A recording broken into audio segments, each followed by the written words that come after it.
Hello learners, welcome back. So today we are going to discuss the third part of the chapter, the cop and the anthem. In the previous parts we read about Soapy's plans to be arrested and how they all were failed. Now let's explore that Soapy became successful or not. So let's start. Then he came to another cop standing in front of a big theatre. He thought of something else to try. He began to shout as if he had too much to drink. His voice was as loud as he could make it. He danced, he cried out. And the cop turned his back to Soapy and said to a man standing near him, "It's one of those college boys. He won't hurt anything. We have orders to let them shout." So, after being failed in his third attempt, he went to the restaurant and had a good dinner, but he didn't pay. But even then, he was not arrested by the police. Rather, two waiters picked him up and threw him outside the restaurant. So this plan was also failed. So Soapy came to another street and he noticed that a policeman was standing there. He thought a trick to get himself arrested. He started shouting as loud as he could and dancing on the road like a drunkard. He wanted to catch the attention of the policeman, but the policeman saw him and ignored. He told his colleague that he would be also one of those college boys. They are just enjoying but not hurting anyone. So we should follow the orders and let them shout and enjoy. Soapy was quiet. Was no cop going to touch him? He began to think of the island as if it were as far away as a star. He pulled his thin coat around him. The wind was very cold. When Soapy saw the reaction of the policeman, he thought that his plan was also failed. Now he was worried about his entry in the Blackwell's island because it was just like as far to him as the stars in the sky. So, and the wind was also growing colder, so now he was worried about his stay in nights for winter. Then he saw a man in shop buying a newspaper. The man's umbrella stood beside the door. Soapy stepped inside the shop, took the umbrella and walked slowly away. The man followed him quickly. "My umbrella," he said. "Oh, is it?" said Soapy. "Why don't you call a cop?" "I took it. Your umbrella. Why don't you call a cop? There is one standing at the corner." The man walked more slowly. Soapy did the same. But he had a feeling that he was going to fail again. The cop looked at the two men. "I," said Umbrella Man, "that is, you know how these things happen. If that's your umbrella, I am very sorry. I found it this morning in the restaurant. If you say it's yours, I hope you will." "It's mine," cried Soapy with anger in his voice. So suddenly, when he also failed in his fourth plan, he saw a man who was buying a newspaper from a shop. He left his umbrella near by the door of the shop. Soapy had another idea and he entered in the shop to take the umbrella and then walked away secretly from the shop. But the man saw him and that he was stealing the umbrella and he followed him quietly. He told Soapy that it was his own umbrella. Soapy told to him to call the policeman because he stole his umbrella. But the man didn't react. He walked slowly with Soapy. Soapy's intuition was making him aware of the failure of this plan too, but he could do nothing. Then the man told him that he got the umbrella from the restaurant in the morning, as one left it there. If it was Soapy's, he could keep it. Then he moved away by saying this. Soapy unwillingly just accepted that this umbrella belonged to him. The umbrella man hurried away. The cop helped a lady across the street. Soapy walked east. He threw the umbrella as far as he could throw it. He talked to himself about cops and what he thought of them. Because he wished to be arrested, they seemed to believe that he was like a king who could do no wrong. So Soapy just unwillingly kept that umbrella, but this umbrella was of no use for him. Then he moved ahead and he noticed a policeman was helping the lady on the other side of the road. Soapy walked towards the direction of the east and threw the umbrella very far away from him. He was thinking about the policemen, that why were they not arresting him? He was not like a king or a ruler that who could not make anything wrong. Now, at last, Soapy came to one of the quiet streets on the side of the city. He turned here and began to south toward Madison Square. He was going home, although home was only a seat in the park. So, thinking all this in his mind, he came to the street which was full of silence.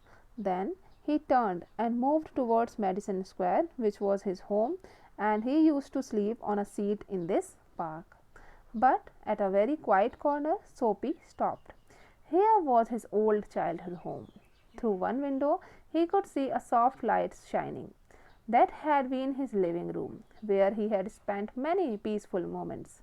Sweet music came to Soapy's ears and seemed to hold him there. While going towards Madison Square, Soapy stopped in the corner of the street. In this corner of the street, his childhood home was situated. He could see through one window of that house that the soft light was shining in the room, and it was his living room of childhood days.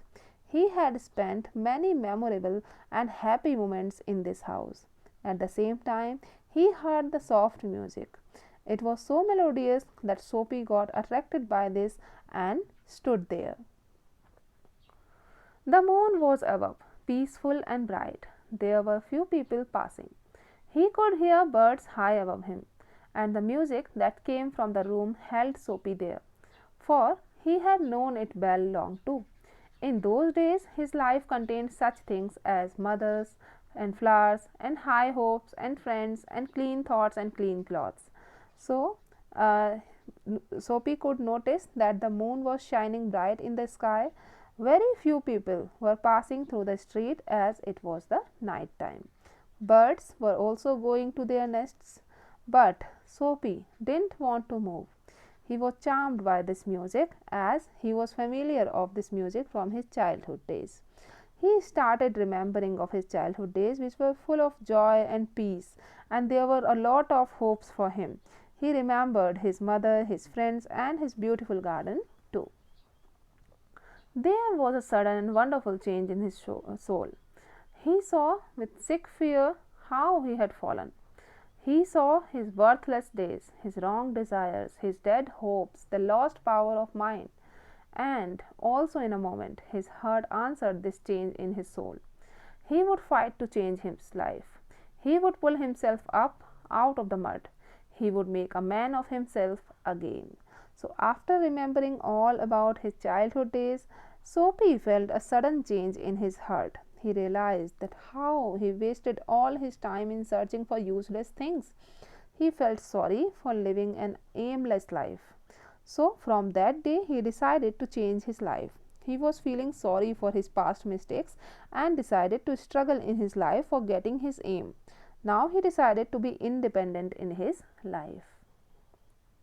So here you can see Soapy that who is just watching the window of the room of the house, and he is also listening the music that is blowing from that room. There was time. He was young enough. He would find his old purpose in life and follow it. That sweet music had changed him. Tomorrow he would find work. A man once offered him a job. He would find that man tomorrow. He would be somebody in the world. He would. Soapy felt a hand on his arm. He looked quickly around into the broad face of the cop. "What are you doing hanging around there?" asked the cop. Hanging means standing, you can say. "Nothing," said Soapy. "You think I believe that?" said the cop. Full of his new strength, Soapy began to argue, and it is not wise to argue with a New York cop. "Come along," said the cop. 3 months' prison on Blackwell's Island, said the judge to Soapy next morning. So you can see that Soapy was thinking that he was young enough to change himself. It was not so late. He realized that the music had changed his life. Now he will search for a job to earn some money. He reminded of a man who once offered him a job, but Soapy denied that time. Now he decided that he will search that man and make his own identity in the world.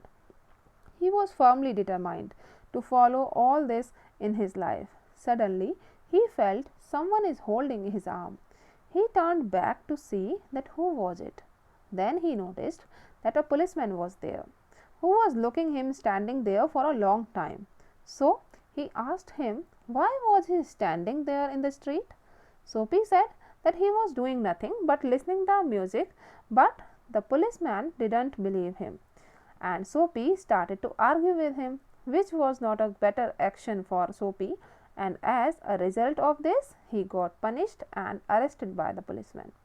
Next morning he was taken to the court, and the judge gave him the punishment and declared that he would be kept in Blackwell's Island for 3 months, though he wanted to be imprisoned earlier but failed in all his attempts. Now, when he decided to lead his life in different way as a good citizen, then he got punished. So this was the irony of his life. So the thing that he wanted came to him when he was not in need of that. So this is all about the story, children. I hope you got it. Now have a good time and do your study and revision. Thank you all and take care of you.